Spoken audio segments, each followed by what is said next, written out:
Salut à tous, on se retrouve pour l'épisode 2188 du Zap Image. On commence aujourd'hui en ce jeudi 2 mars avec des anniversaires et tout d'abord peut-être le futur gardien de l'équipe de France, c'est Illan Meslier. Il fête aujourd'hui ses 23 ans, ce jeune gardien de l'équipe de Leeds United. Bon anniversaire à lui, un vraiment très bon gardien. On espère voir dans le groupe de l'équipe de France, dans quelques jours, lors du prochain rassemblement. Et aussi tous ces autres joueurs fêtent leur anniversaire aujourd'hui, comme par exemple, Toby Alderweireld, l'ancien joueur de l'équipe de Tottenham. Il fête aujourd'hui ses 34 ans, le défenseur belge. On va parler maintenant de tout ce qui s'est passé lors de la soirée d'hier et on commence tout d'abord en France avec la Coupe de France et l'équipe de Marseille qui joue contre l'équipe de Annecy. Bon, je pense que vous avez tous vu le résultat et c'est incroyable parce que l'équipe de Marseille, après avoir battu le Paris Saint-Germain en huitième de finale, ils échouent en quart de finale contre l'équipe de Annecy, une équipe de Ligue 2. Donc il y a eu 2 partout au bout des 90 minutes de jeu, pas de prolongation. Tir au but direct, n'oubliez pas que les prolongations en Coupe de France seront seulement en finale, si bien sûr il y a match nul au bout de 90 minutes de jeu en finale, sinon c'est directement penalty et l'équipe de Annecy a été meilleure que les Marseillais lors de cette séance de tir au but, ce qui veut dire que Marseille est éliminé dès les quarts de finale. N'oubliez pas que Marseille avait fait cet objectif avait pour objectif de remporter cette Coupe de France et ils échouent dès les quarts de finale contre une équipe de Ligue 2. Donc voilà, c'est une désillusion totale du côté de l'OM. Pourtant, Marseille avait les cartes pour gagner le match. En plus, c'était déjà à domicile. Marseille, avec le jeu qu'il propose cette saison, normalement, ça devait le faire tranquillement. Pas du tout. C'est la Coupe de France et on sait souvent il y a des surprises. Hier, c'est quand même la grosse surprise de la soirée. Donc l'équipe de Marseille, c'est plus de 19 tirs hier, 6 tirs cadrés, 2 buts. L'équipe de Annecy, 4 tirs cadrés, 2 buts également. Bon, le troisième, c'est par rapport à la victoire au tir au but. Donc magnifique victoire de Annecy, parce que bien sûr, c'est tout bénef. L'exploit d'Annecy. Annecy fait tomber Marseille après la séance de tir au but et se qualifie pour les demi-finales de la Coupe de France. Donc n'oubliez pas qu'Annecy, c'est la première fois qu'ils accèdent. Déjà, c'était la première fois qu'ils jouaient un quart de finale de Coupe de France de leur histoire. Jamais ils avaient atteint un parcours aussi loin. Donc là, demi-finale pour eux. C'est bien sûr une saison historique pour cette équipe de Annecy aussi qui joue en Ligue 2. C'est la première fois aussi cette saison qu'ils jouent dans le championnat de Ligue 2. Jamais ils avaient atteint si haut niveau, on va dire, dans le championnat français. Donc voilà, saison historique pour cette équipe de Annecy. Et leur parcours, n'oubliez pas qu'en 128e de finale de Coupe de France, ils ont gagné 8-1, ensuite 64e, ils ont gagné 3-2, ensuite 6-1 en 32e, ensuite que ça soit en 16e, en 8e et en quart, à chaque fois ils se sont imposés au tir au but. À chaque fois, il y a eu match nul, du coup, séance de tir au but. Ils sont très bons dans cet exercice des tirs au but, parce qu'à chaque fois, ils ont gagné cette séance de tir au but. Donc, les Annéciens sont à 90 minutes du Stade de France. Donc, on connaîtra ce soir les affiches des demi-finales. Et c'est vrai qu'ils sont très proches de jouer une finale de Coupe de France au Stade de France, cette équipe de Annecy. Et Annecy, avant-dernier budget de Ligue 2. C'est vrai que c'est une équipe qui a pas trop de moyens, on va dire, du côté du championnat de Ligue 2. 5 déplacements consécutifs en Coupe de France, dont 3 séances de tir au but, on en a parlé juste avant. Doit ensuite faire face à l'Olympique de Marseille au Vélodrome devant plus de 64 000 spectateurs et pourtant qualification en demi-finale de la Coupe de France. Quel parcours incroyable pour cette équipe de Annecy qu'on peut que féliciter. C'est incroyable ce qu'ils ont réalisé hier. Et ça, c'est une journée au boulot après Kylian Mbappé. Les joueurs d'Annecy remettent ça. Vous savez, c'était la déclaration de Kylian Mbappé après la victoire lors du classique il y a quelques jours du PSG du côté de Marseille. Mbappé avait dit c'est une journée de boulot pour l'équipe du PSG de s'être imposée du côté de Marseille. Mais je dis un peu la même chose. Les joueurs de Annecy quand ils sont rentrés au vestiaire. Et le Sinjoul après la victoire d'Annecy face à l'OM. Donc c'est un joueur de Annecy. On peut voir qu'il a fait le Sinjoul, le signe bien sûr du rappeur marseillais. Et du côté de l'OM, donc parce que là on parlait que de Annecy, que c'est un magnifique succès pour une magnifique qualification, mais du côté de Marseille, c'est une désillusion totale. De qualifier face au PSG en 8e, en plus avec un match magnifique, on se souvient tous du 8e qu'ils avaient fait, et éliminé face à Annecy. Grosse déception pour l'OM en Coupe de France. Valentin Rongier, il a dit, donc c'est une grosse faute professionnelle pour lui. C'est une faute professionnelle, en gros, c'est un truc que jamais l'équipe de Marseille aurait dû faire hier. On avait fait le plus dur en marquant le premier but. C'est vrai que Marseille en plus menait 1-0 quand même dans le match. Donc les tirs au but, c'est la loterie, mais on doit gagner le match avant. C'est vrai. La même chose pour Paul Lopez après la défaite de l'OM face à Annecy en Coupe de France. Aujourd'hui, c'est notre faute. Après avoir mené 1-0, on a encaissé 2 buts en 5 minutes. Ce n'est pas normal, surtout pour une équipe comme Marseille, une équipe de Ligue 1 qui a pour objectif de remporter cette Coupe de France et même le championnat, bien sûr. Matteo Guendouzi, après la défaite de l'OM face à Annecy, il a dit c'est une faute également professionnelle. Rongier et Guendouzi disent que c'est vraiment une faute professionnelle. Ils n'auraient jamais dû faire ça. De notre part, d'avoir perdu, c'est une énorme désillusion. Ce n'est pas digne de l'Olympique de Marseille. Donc voilà, c'est vraiment un coup de tonnerre, un coup de massue pour les joueurs de l'OM. Hier, cette défaite et surtout cette élimination en Coupe de France qui était leur objectif numéro 1, ramener un trophée à Marseille. Donc il reste maintenant plus que le championnat. Bon, ça sera compliqué parce qu'il va falloir rattraper les 8 points que le PSG a d'avance sur l'équipe marseillaise. Chancel Mbamba, il a dit, on savait que ça allait être un match très difficile, on est déçu, on a perdu, on est éliminé, ça fait mal, on assume, c'est notre faute, il reste le championnat. Et peut-être l'objectif maintenant, ce sera de conserver cette deuxième place qualificative pour jouer la saison prochaine, la Champions League. Pourtant, ça avait bien débuté du côté de Marseille. J'ai dit que Marseille menait 1-0 grâce à Jordan Verretou, buteur le jour de ses 30 ans. J'ai dit hier, c'était son anniversaire et il a marqué le premier but du match. Donc ça sentait bon pour Marseille. Tu gagnes 1-0 contre une Ligue 2, tu joues à domicile devant ton public, tout ça, donc ça sentait bon la qualif et on peut voir que des fois il y a des grosses surprises dans le foot, la preuve hier. Et ce joueur, en plus Marseille a failli même pas disputer la séance des tirs au but grâce à ce joueur que je pense personne connaissait, mais moi je connaissais pas avant le match. Donc entré à la 92e minute.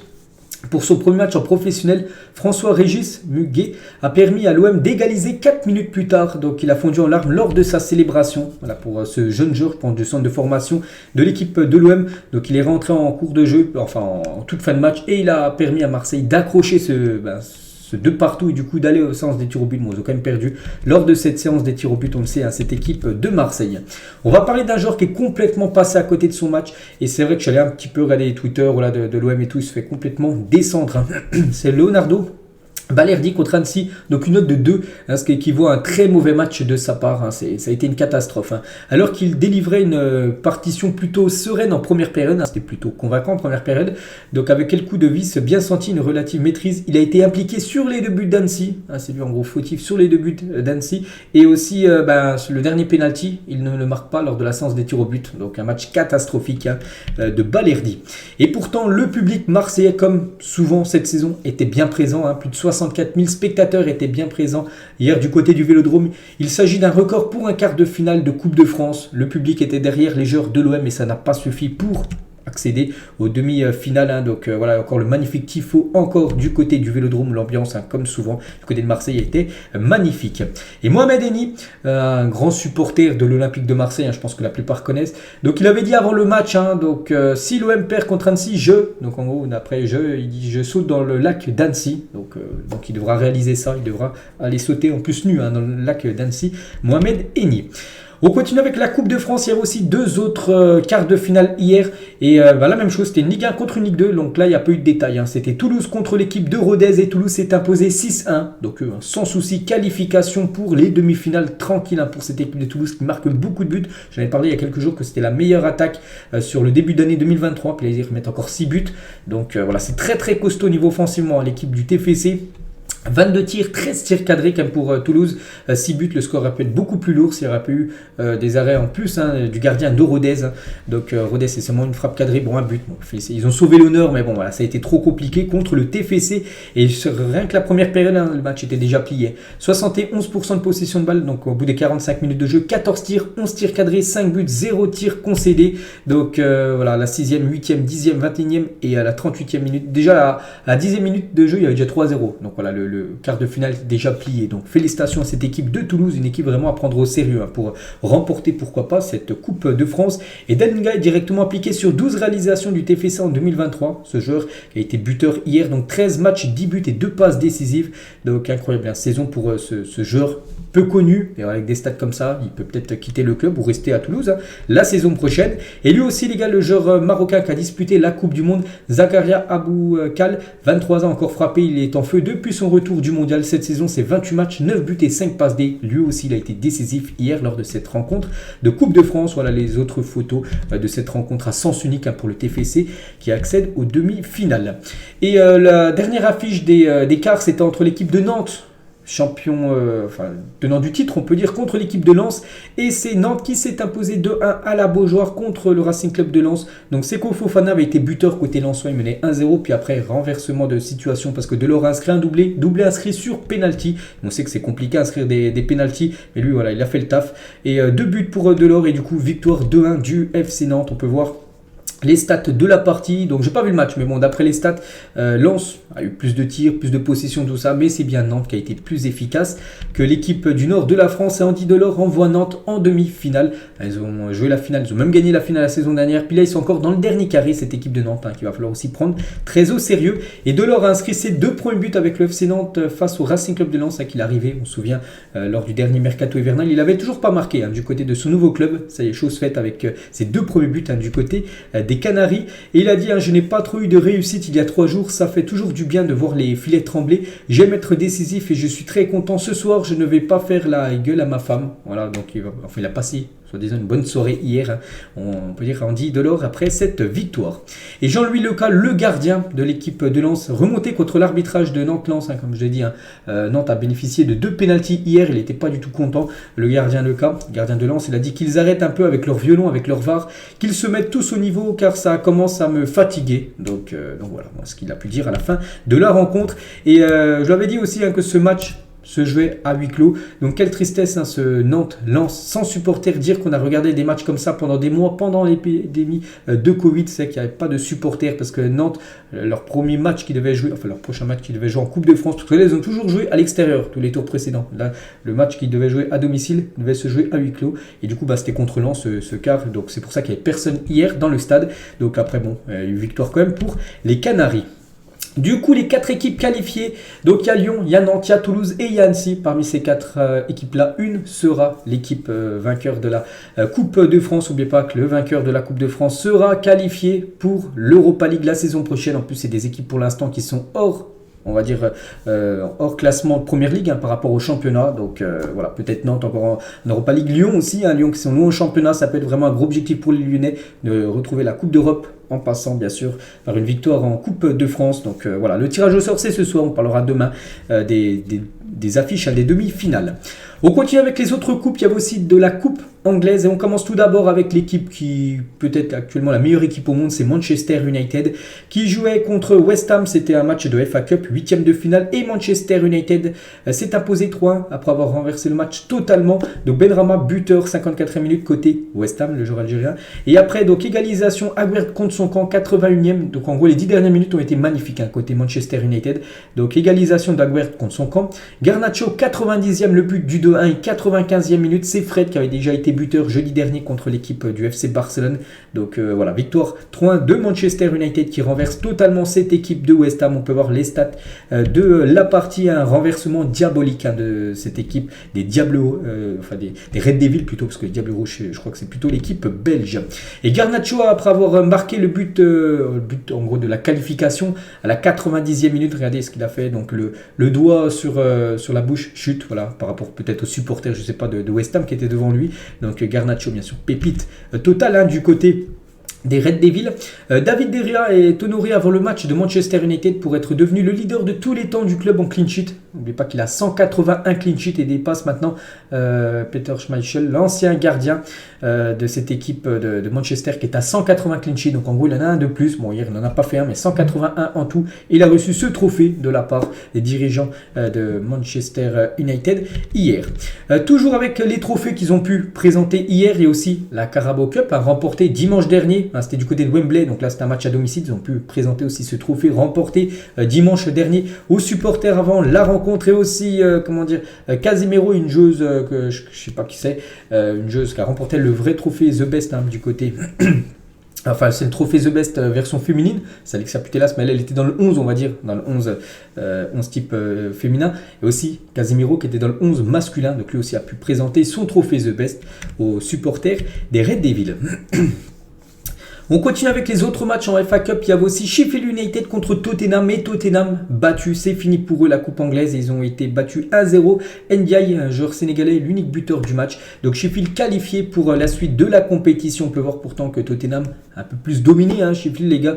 C'est une frappe cadrée. Mais cette frappe cadrée a fini au fond des filets. Et du coup, Sheffield qualifié, Tottenham éliminé. Et c'est quand même la 4e saison consécutive où les Spurs sont éliminés aux portes des quarts de finale. Ça sera encore certainement une saison blanche pour l'équipe de Tottenham. Donc voilà, ce club qui a rien remporté depuis 2008. Ça fait 15 ans qu'ils ont remporté aucun trophée cette équipe de Tottenham. Grosse surprise aussi, Southampton, une équipe de première ligue, joue contre Grimsby, donc une équipe, je ne sais même pas si c'est de la deuxième, peut-être troisième division anglaise, et c'est bien l'équipe de Grimsby qui s'est imposée 2-1. Pourtant Southampton plus de 22 tirs mais seulement 3 tirs cadrés, alors que Grimsby 4 tirs, 3 tirs cadrés, 2 buts, et voilà, c'est eux qui se qualifient pour les quarts de finale de cette coupe anglaise. Il y a aussi Burnley contre Fleetwood, et c'est Burnley qui s'impose logiquement, hein. 31 frappes quand même pour Burnley, c'est énorme. Eux, je crois actuellement qu'ils sont premiers de Championship, donc la saison prochaine pour aller le revoir en Première Ligue. Cette équipe entraînée par Vincent Kompany, un ancien défenseur de City. Donc 9 tirs cadrés, 1 but, hein. Le score a pu être beaucoup plus lourd. Fleetwood, c'est même pas une frappe cadrée, une frappe, mais elle n'a pas été cadrée. Donc voilà, Burnley qualifié logiquement. Et on connaît du coup les affiches des quarts de finale de cette FA Cup. Donc Manchester City jouera contre Burnley. Donc en gros on verra Kompany, qui est l'entraîneur de Burnley, du côté de l'Etihad Stadium, hein, son club à l'époque, son stade, quand il était joueur bien sûr. Manchester City va retrouver Pep Guardiola, son ancien coach. Et aussi Manchester United qui jouera à domicile contre l'équipe de Fulham, Brighton contre Grimsby et Sheffield United contre Blackburn. Voilà les 4 affiches des quarts de finale de la FA Cup. On reste toujours en Angleterre. Il y avait aussi de la Première Ligue, parce que hier là, on a parlé juste de la coupe, hein, mais il y avait aussi des matchs de PL. Arsenal contre Everton, c'était le match en retard de Arsenal depuis longtemps, parce qu'ils avaient un match en retard. Ils l'ont joué hier et ils l'ont gagné 4-0 contre l'équipe de Everton. Donc Saka, buteur, enfin un but, et Martinelli doublé, Odegaard un but. Donc voilà, victoire à sens unique, enfin victoire, si grosse victoire on peut dire des Gunners, 4-0, 15 tirs, 5 tirs cadrés, 4 buts, très efficace, seulement une frappe cadrée, n'a pas fini au fond, défilé, seulement un arrêt du gardien Pickford, le gardien de Everton. Et Arsenal, de nouveau, prend 3 points. Donc Arsenal en démonstration. Et voilà, avec ces 3 nouveaux points, donc il se rapproche toujours un peu plus de ce titre, hein, de champion d'Angleterre. Bukayo Saka, Thierry Henry, donc voilà, parce qu'il a refait la célébration que Thierry Henry faisait à l'époque, d'aller au point de corner, voilà, prendre le poteau de corner et faire une pause, hein. Donc voilà, même célébration bien sûr que Thierry Henry pour Bukayo Saka. Et Saka, hein, dépasse les 50 buts en Première Ligue, enfin but plus passe D, donc à l'âge de 21 ans. Donc en gros il a inscrit 27 buts et 24 passes D, ce qui fait 51 buts et passes D dans sa carrière en Première Ligue à seulement 21 ans. Énorme, bien sûr, Bukayo Saka. Et cette saison en Première Ligue, hein, c'est 10 buts et 9 passes D. Il fait une énorme saison à seulement 21 ans. Le jeune joueur de l'équipe des Gunners est toujours avec lui. Donc seulement 5 joueurs ont inscrit 9 buts ou plus et 9 passes décisives ou plus cette saison dans le top 5 européen. Donc Neymar, Messi, Kolo Muani, Kvaratskhelia et maintenant Saka qui est bientôt double 10. Hein. Lui, il est plutôt double 9 pour l'instant. Donc ouais, il y a 10 buts. Il ne manque plus qu'une passe D pour être double 10, 10 buts et 10 passes D minimum. Cette saison en championnat, on peut voir les joueurs qui ont déjà réalisé cet exploit, dont 2 Parisiens, Neymar et Léo Messi. Et toujours avec Saka, donc Arsenal, la première équipe à avoir 2 joueurs atteindre plus de 10 buts en Première Ligue cette saison. Donc Saka, j'ai dit 10 buts. Et Martinelli, lui, qui est déjà à 11 buts, c'est en plus le meilleur buteur cette saison du côté d'Arsenal. Donc 11 pour Martinelli, 10 pour Saka. C'est la seule équipe où il y a 2 buteurs de plus de 10 buts, on va dire, du côté du championnat anglais. Et donc voilà, une petite photo aussi des joueurs d'Arsenal en train de fêter un but hier. Et du coup, au classement par rapport à City, du coup, ils reprennent 5 points d'avance, hein, cette équipe d'Arsenal. Mais maintenant, il y a le même nombre de matchs joués, 25 matchs pour les deux équipes, 60 points pour Arsenal, 55 pour City. N'oubliez pas qu'il y a 38 journées, encore 13 matchs. Tout peut arriver, hein, voilà, 5 points, ça se rattrape très très rapidement. Donc voilà, concernant ce championnat anglais. Et il y avait aussi notre affiche, c'était entre Liverpool et l'équipe de Wolverhampton. Et c'est Liverpool qui s'est imposé 2-0 contre Wolverhampton. Van Dijk et Mohamed Salah en fin de match, 73e et 77e minute. Les 2 buts ont été inscrits par ces deux-là, 2 cadres, hein, de l'équipe des Reds. Hein. Donc 15 tirs, 6 tirs cadrés, 2 buts pour l'équipe de Liverpool qui mérite sa victoire. Seulement une frappe cadrée, hein, pour l'équipe de Wolverhampton. Et Virgil van Dijk, j'ai dit buteur, il a maintenant marqué 20 buts en Première Ligue, c'est pas mal, hein, surtout pour un défenseur. Aucun défenseur central n'a marqué plus de buts dans la compétition, donc en gros dans la Première Ligue, depuis qu'il a rejoint Southampton en 2015. C'est le meilleur buteur en tant que défenseur central depuis 2015 du côté de la Première Ligue, avec 20 buts inscrits pour Virgil van Dijk. Et lui aussi il a marqué un but, et Mohamed Salah a maintenant marqué plus de 20 buts au cours de chacune de ses 6 saisons avec Liverpool, toutes compétitions confondues. Donc cette saison, 20 buts minimum pour Mohamed Salah. Alors, la saison dernière il était à 31, même les 2 dernières saisons il était à 31, donc voilà, toujours aussi régulier, l'attaquant égyptien. Et côté Wolverhampton, de l'huile toujours, hein, pour Adama Traoré, l'ancien joueur du Barça qui avait été prêté 6 mois du côté du FC Barcelone, toujours les bras huilés. Pourquoi, vous demandez, peut-être qu'il y en a qui se demandent pourquoi il met ça, c'est pour vu qu'il va vite, c'est que les joueurs souvent l'attrapent, hein. comme ça glisse et ils peuvent pas l'attraper. Comme ça, voilà, ils gagnent le duel. Donc voilà pourquoi, en gros, ils se huilent souvent et même tout le temps les bras. Et du coup, ce classement de cette première ligue, on a parlé d'Arsenal avec City 5 points d'avance. Et du coup, Liverpool avec cette victoire remonte à la 6e place. C'est rare de voir Liverpool dans le top 6. C'est incroyable qui était 10e souvent. Maintenant, ils sont 6e avec 39 points. Bon, il y a Newcastle qui sont devant avec 2 points de plus, mais avec un match en retard pour Newcastle. Donc voilà, ce classement actuel de ce championnat anglais. On passe en Espagne. Il y avait aussi de la Coupe du Roi. Première demi-finale, c'était hier entre Osasuna et Bilbao. Et pour ce acte 1, c'est Osasuna qui s'est imposé 1-0. Donc Abdé, le joueur marocain, était l'unique buteur du match à la 47e minute de jeu. Donc petite option pour Osasuna parce que maintenant il va falloir se déplacer dans un mois du côté de San Mamés, le stade de Bilbao, pour confirmer ce résultat et pour essayer d'arracher cette place en finale. Et l'autre affiche, c'est ce soir, c'est le Real Madrid contre le FC Barcelone, coup d'envoi 21h, magnifique affiche, c'est le Classico et on va se régaler. N'oubliez pas que là on est le 2 mars et en l'espace de 33 jours exactement, du 2 mars jusqu'au 5 avril, il y aura 3 Classicos, donc un ce soir, le 19 mars prochain, le dernier match, on va dire, du côté de l'Espagne avant la trêve internationale, ça sera le Classico de Liga qui sera aussi très important. N'oubliez pas qu'il y a 7 points actuellement d'écart entre le Barça et le Real. Puis le 5 avril, le match retour du match de ce soir, vu que ce soir c'est le acte, on va dire, aller. Donc voilà, on va se régaler entre en Real, Barça ce soir. Et je ferai un débrief, les gars, sur mes 2 chaînes Barça et Real Madrid ce soir, pour ceux qui veulent avoir un débrief complet des 2 rencontres. Et côté FC Barcelone, on peut voir le groupe convoqué. Donc à noter que Lewandowski, je l'avais dit, je crois que c'était avant-hier le soir, dans l'épisode du soir, j'ai dit que Lewandowski n'était pas là, forfait pendant 14 jours, et il est bien pas là. Robert Lewandowski, ni Ousmane Dembélé, ni Pedri, donc c'est des gros manques pour l'équipe du Barça, pour les défier l'équipe du Real. Et côté Real Madrid, donc voilà le groupe convoqué, donc voilà, quasiment tout le monde est là, peut-être Alaba qui n'est pas là, voilà, lui qui avait été blessé contre Liverpool, sinon je vois tous les joueurs cadres, je vois pas d'absence majeure du côté du Real Madrid. On va parler de ce joueur qui sera bien sûr titulaire ce soir, vu que c'est le meilleur joueur actuellement du côté du Real. Puis tiens, en plus c'est officiel parce que Vini est élu joueur du mois du Real Madrid. Je vais vous montrer en plus hier les 5 joueurs nominés pour être élu meilleur joueur du côté du Real Madrid. Et c'est Vini Junior qui remporte ce prix et c'est amplement mérité. Et le message d'Ancelotti à Vini Junior suite à son absence dans l'équipe type de la FIFA, dans le 11 FIFA Pro, vous savez qu'il n'est pas dedans. Il a dit: tu méritais d'être là, nous le savons tous. Il est maintenant temps pour toi de le montrer une fois de plus en commençant par Barcelone. Montrer que tu es un joueur de classe mondiale ce soir contre l'équipe du Barça. De la neige est annoncée sur Munich le 8 mars prochain, dans 6 jours. On est le 2, donc dans 6 jours les gars, c'est le match retour du PSG du côté du Bayern. Et normalement il y aura de la neige pour ce match retour, une raison de repenser à ce match et de revivre le même scénario qu'à l'époque. Donc voilà, ce qui est pressenti du côté de Munich, on va dire dans 6 jours, enfin le climat, bien sûr, donc il y aura de la neige du côté de Munich. Et c'est quand on pense le dernier déplacement du PSG du côté de Munich, c'est un match de Ligue des Champions où le PSG s'est imposé, je crois une victoire 3-2 du côté du Bayern Munich. Et il y avait eu de la neige, c'était, souvenez-vous, pendant la pandémie du Covid, c'est pour ça qu'il n'y avait personne dans le stade.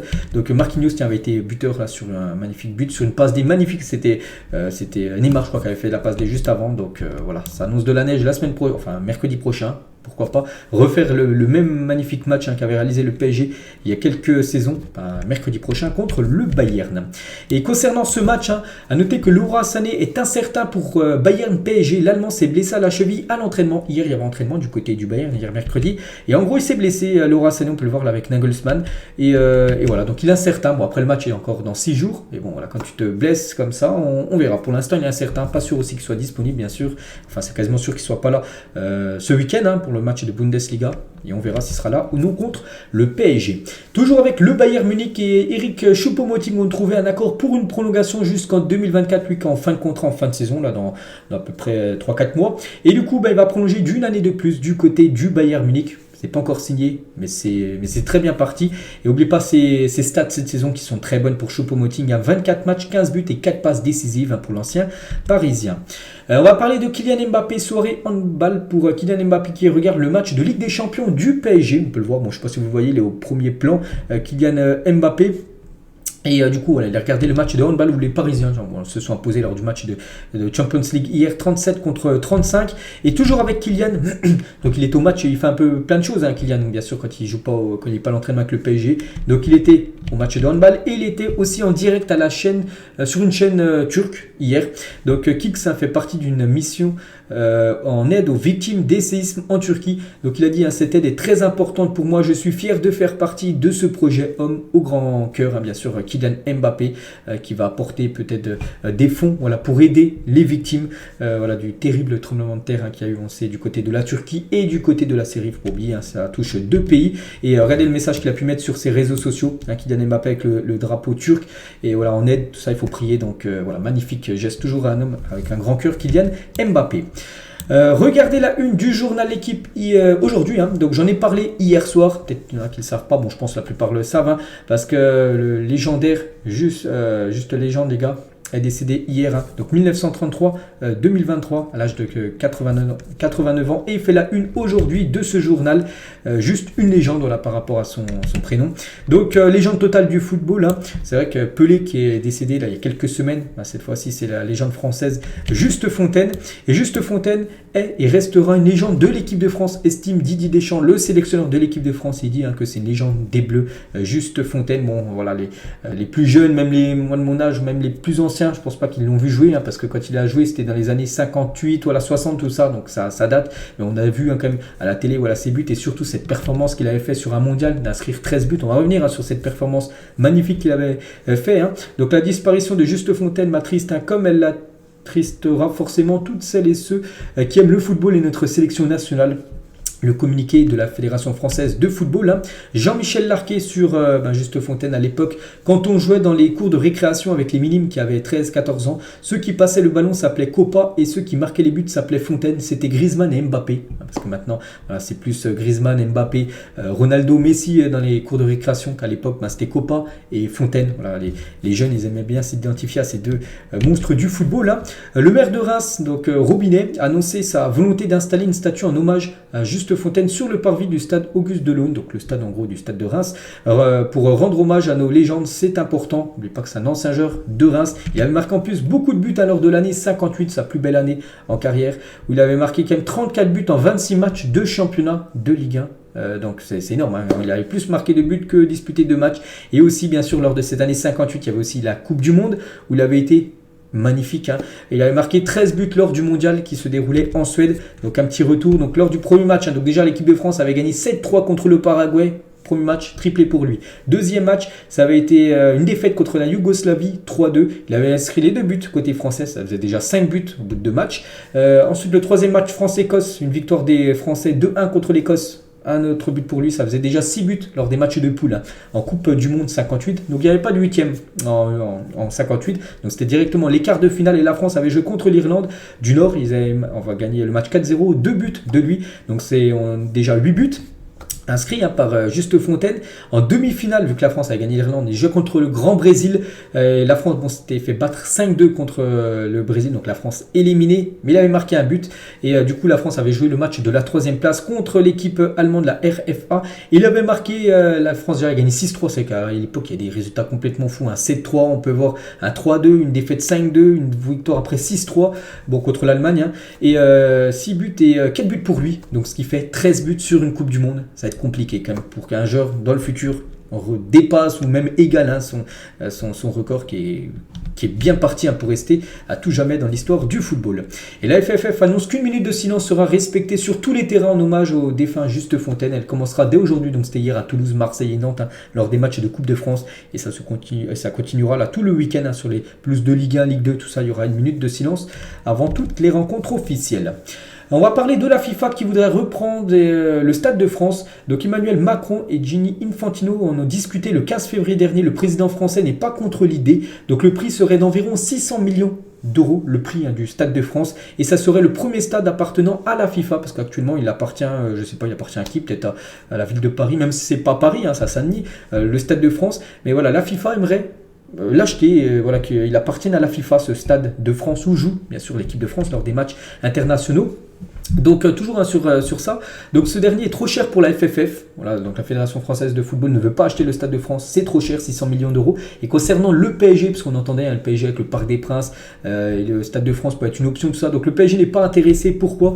Donc ils estiment du côté de du Paris Saint-Germain que le stade est trop loin de l'histoire et des racines du club. De plus, la piste d'athlétisme ne correspond pas aux attentes du PSG, ils veulent pas une piste d'athlétisme, tout ça, donc c'est pour ça que ça n'intéresse pas en gros le Paris Saint-Germain. C'est pour ça que la FIFA pourrait acheter ce stade. Hein. Et Noël Le Graët, désormais au bureau de la FIFA à Paris, devrait œuvrer dans les prochaines semaines sur ce projet. Donc c'est Noël Le Graët hein, avec son nouveau taf hein, qui est de bureau de la FIFA à Paris, hein, j'en ai parlé hier. Et du coup c'est lui qui devrait passer à l'action pour essayer d'acheter voilà, ce Stade de France auprès de la FIFA. Donc voilà une petite info concernant hein, ce Stade de France. Et Noël Le Graët, toujours Jean-Michel Larquet sur Noël Le Graët. Hein, il va prendre le bureau de la FIFA. Donc maintenant c'est sûr, hein, il a ce poste maintenant qui lutte contre l'homophobie et le racisme, alors que lui a déclaré qu'il n'y avait ni homophobie ni racisme dans le football. On se fout de la tête de qui? C'est une honte. Voilà que dès qu'il a perdu, voilà, et dès qu'il a démissionné, qu'il retrouve déjà un poste comme ça. Bon, ça n'a rien à voir avec la Fédération Française de Football, mais déjà un poste très bien placé quand même auprès de la FIFA. C'est incroyable. Hein. Donc voilà, c'est Infantino hein, qui l'a placé. Après voilà, il a été pistonné, on peut dire à fond, hein, Noël Le Graët. Donc ouais, il s'en sort quand même très très bien, surtout hein, par rapport à tout ce qui est accusé hein, sur l'ancien président de la FFF. Et Daniel Riolo sur RMC hier, hein, concernant ce poste de président de la Fédération Française de Football, pour l'instant c'est Philippe Diallo, jusqu'à la prochaine réunion qui est prévue en juin prochain. Donc elle a dit, il faut que Michel Platini vienne sauver le football français, c'est une certitude, je veux que le duo Platini-Zidane sauve le football français. Je suis sûr que c'est possible si des élections sont provoquées et qu'il s'empare du projet, Platini sera élu. Donc voilà, pour Riolo, il veut que ça soit le duo Platini et Zidane, les nouveaux présidents de la Fédération Française de Football. Je vous le dis hein, les gars, enfin je vous le répète, hein, c'est au mois de juin, bien sûr, l'Assemblée et la réunion pour élire le nouveau président de cette FFF. Et on finit cet épisode aujourd'hui avec le journal Marca, un journal espagnol qui a dévoilé les nommés pour le trophée The Worst, version parodique de The Best. Donc là, vous savez, lundi soir, il y a The Best, donc le meilleur joueur au monde. Et en gros, le journal Marca a fait le plus nul, en gros, le plus mauvais hein, de la saison dernière, l'année 2022. Et les prétendants sont Anderson, Maguire, Koulibaly, Joe Gomez, Zaniolo, Bakayoko, Phillips, Hazard, Aubameyang, Dolberg, Lucas et Del Ali. Vous voteriez pour qui? Pour le plus mauvais. Ah, c'est le contraire en gros du meilleur. Donc parmi cette liste là. Et donc bon, je pense. Bon, enfin moi perso je partirais sur Eden Hazard. Un flop total Eden Hazard. Donc je partirais sur Hazard, ce trophée The Worst. Hein. Donc voilà, dès que je sais l'heureux élu, enfin peut-être pas c'est un heureux. Je vous dirai tout ça bien sûr plus tard. Donc voilà ce qu'il y a à dire. Aujourd'hui midi, j'espère que ça vous a plu. On se retrouve ce soir avant, bien sûr, le Classico. Je pense sortir peut-être la vidéo vers 19h30, avant bien sûr ce gros match entre le Barça et le Real Madrid. Allez, moi je vous laisse, bonne journée à vous et à tout à l'heure.